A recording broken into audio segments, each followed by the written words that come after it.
El día de hoy, sábado de la 20ª semana del tiempo ordinario, la Iglesia nos invita a meditar en el texto de Mateo 23, 1 al 12. Pero hoy, 21 de agosto, la Iglesia recuerda la memoria del Papa San Pío X. Su nombre de pila fue Giuseppe Sarto y nació en 1835 en Treviso, Italia. Giuseppe fue ordenado sacerdote a los 23 años de edad y luego ejerció diversos cargos pastorales en su diócesis hasta que en 1884 fue ordenado obispo de Mantua. 9 años más tarde fue creado cardenal y promovido a patriarca de Venecia. En 1903, a la muerte del Papa León XIII, Giuseppe fue elegido papa con el nombre de Pío X. Pío X guió a la Iglesia Católica a inicios del siglo XX, en una época muy complicada justo antes de la Primera Guerra Mundial. Fue un hombre austero y sencillo que combatió los errores seculares de su época, promovió los estudios bíblicos y la renovación de la liturgia y del derecho. Murió el 20 de agosto de 1914, apenas iniciada la Primera Guerra Mundial, y fue canonizado en 1954 por el Papa Pío XII. Retomando ahora nuestra lectura continuada de Mateo, les leo el texto citado. Jesús dijo a la multitud y a sus discípulos: Los escribas y fariseos ocupan la cátedra de Moisés. Ustedes hagan y cumplan todo lo que ellos les digan, pero no se guíen por sus obras porque no hacen lo que dicen. Atan pesadas cargas difíciles de llevar y las ponen sobre los hombros de los demás, mientras que ellos no quieren moverlas ni siquiera con el dedo. Todo lo hacen para que los vean. Agrandan las filacterias y alargan los flecos de sus mantos. Les gusta ocupar los primeros puestos en los banquetes y los primeros asientos en las sinagogas, ser saludados en las plazas y oírse llamar mi maestro por la gente. En cuanto a ustedes, no se hagan llamar maestros porque no tienen más que un maestro, y todos ustedes son hermanos. A nadie en el mundo llamen Padre, porque no tienen sino uno, el Padre Celestial. No se dejen llamar tampoco doctores porque solo tienen un doctor, que es el Mesías. El mayor entre ustedes será el que los sirve, porque el que se ensalce será humillado, y el que se humille será ensalzado.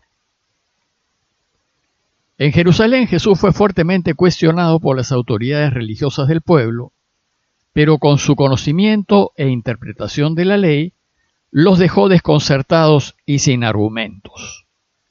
Y una vez que las autoridades se dan por vencidas, el relato empieza diciéndonos que Jesús se dirigió a la gente y a sus discípulos. Y a continuación, hace un resumen de cómo deben actuar quienes lo quieren seguir. Ciertamente, no como los escribas y fariseos, pues la gente y sus discípulos son testigos del proceder de estos. El relato de hoy tiene dos partes. La primera parte es una fuerte crítica a los escribas y fariseos, y la segunda es la enseñanza a los suyos, en donde nos dice: ustedes no hagan así. Veamos primero las críticas a escribas y fariseos. Estas son básicamente tres: su inconsecuencia, su deseo de ser vistos y su deseo de ser honrados. Y a la luz de estas críticas, la enseñanza de Jesús será: ustedes sigan la ley como yo se la enseño. Ustedes no hagan las cosas para ser vistos, y ustedes no busquen los honores ni los aplausos. Su primera crítica entonces es a la inconsecuencia de los escribas y fariseos. Dice Jesús: los escribas y fariseos ocupan la cátedra de Moisés. Ustedes hagan y cumplan todo lo que ellos les digan, pero no se guíen por sus obras, porque ellos no hacen lo que dicen. ¿Qué es lo que había sucedido? Los fariseos y escribas iban de la mano. Como saben, los escribas eran originalmente los copistas de los libros religiosos judíos, pero con el tiempo y debido a su trabajo se convirtieron en expertos conocedores de la ley de Moisés y los profetas. Y los fariseos eran una especie de hermandad religiosa que se distinguía por el cumplimiento literal y minucioso de la ley y por tanto conocían la ley muy bien.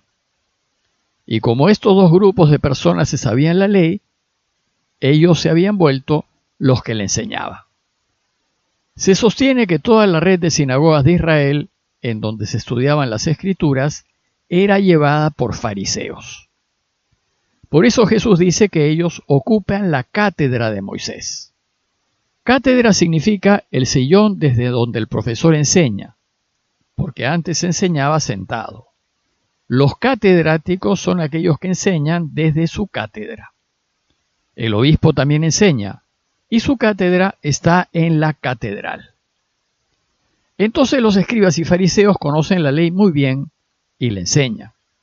Pero su problema es que no la observan. Son inconsecuentes. No hacen lo que dicen ni viven lo que enseñan. Además, para hacer sentir su poder, interpretan la ley a su manera. Atan pesadas cargas, dice el texto, difíciles de llevar, y las ponen sobre los hombros de los demás, mientras que ellos no quieren moverlas ni siquiera con el dedo. Es decir, tienen unas exigencias totalmente alejadas de los deseos de Dios. Pesadas cargas, difíciles de llevar, como si la exigencia y la dureza lo haga a uno más grato a los ojos de Dios. Dios, que nos ama profundamente y que quiere que seamos felices, no nos llena de exigencias externas. Para Jesús su yugo es suave y su carga es ligera. Lo único que Jesús nos pide es que lo elijamos. Por eso Jesús no nos prohíbe nada. Solo nos pide que amemos al Padre por encima de todo y que amemos al prójimo evitándole todo daño. Ustedes, nos dice Jesús, observen la ley que ellos enseñan, pero no imiten su proceder. La segunda crítica es a su deseo de ser bien vistos, a la imagen, a la apariencia. Dice Jesús, todo lo hacen para que los vean. Agrandan las filacterias y alargan los flecos de sus mantos. Los judíos, para hacer su oración, se ponen filacterias, que son pequeñas cajitas de cuero con textos de la Escritura dentro, y se ponen una en la frente y otra en el brazo izquierdo. Y además usan un chal sobre la cabeza del que cuelgan flecos que les recuerdan la alianza con Dios.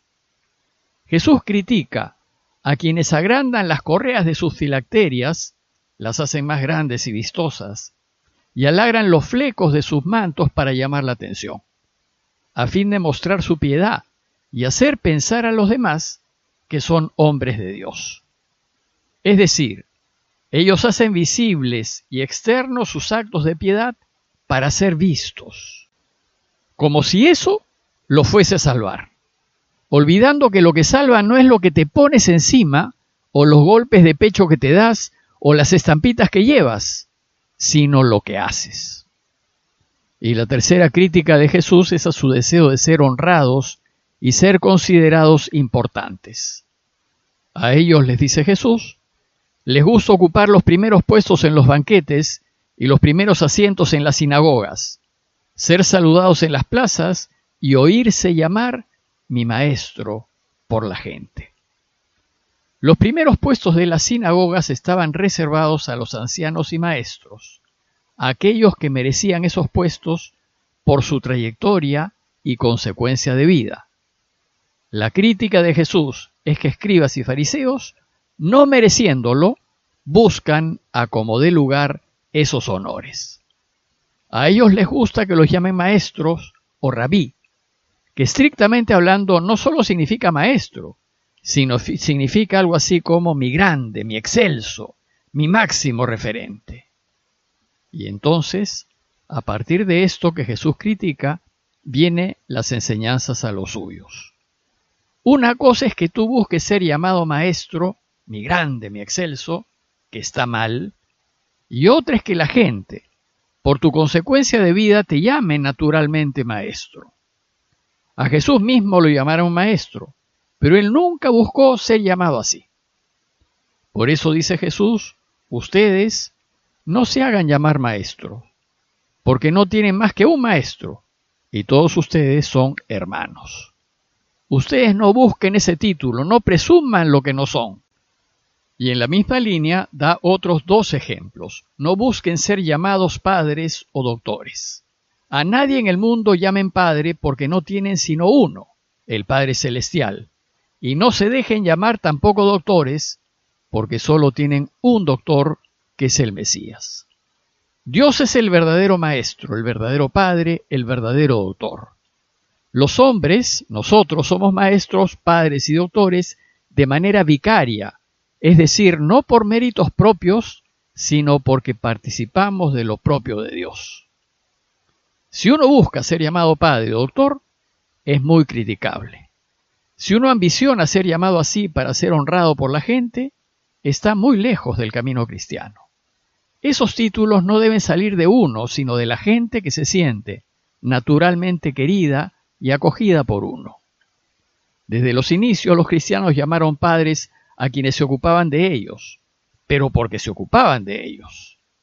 Y es así como a la cabeza de la Iglesia Católica se le llama Papa, que viene del griego papas o papá, porque vela y se ocupa de los creyentes. Pero una cosa es que te llamen así, y otra cosa es que busques ser llamado así, para llenarte de vanagloria, y lo mismo vale para cualquier otro título, doctor, ingeniero, etc. Jesús termina su enseñanza resumiendo lo dicho diciendo: el mayor entre ustedes será el que los sirve, porque el que se ensalce será humillado, y el que se humilla será ensalzado. En el camino que Jesús propone, el grande es el que sirve, no es el que es servido. Pues aquel que busca ser servido se sale de su camino. En conclusión, los invito a revisar nuestras vidas a la luz de las 3 críticas que Jesús hace a escribas y fariseos, y preguntarnos: ¿soy consecuente en mi vida? ¿Hago lo que digo? ¿Busco ser bien visto, cuidar mi imagen, resaltar y aparentar? ¿Busco ser halagado, elogiado, honrado y aplaudido? Pidámosle pues a Dios que nos ayude a no ser como los escribas y fariseos, sino que busquemos siempre actuar como cristianos consecuentes, pasando desapercibidos y más bien buscando servir a todos en todo.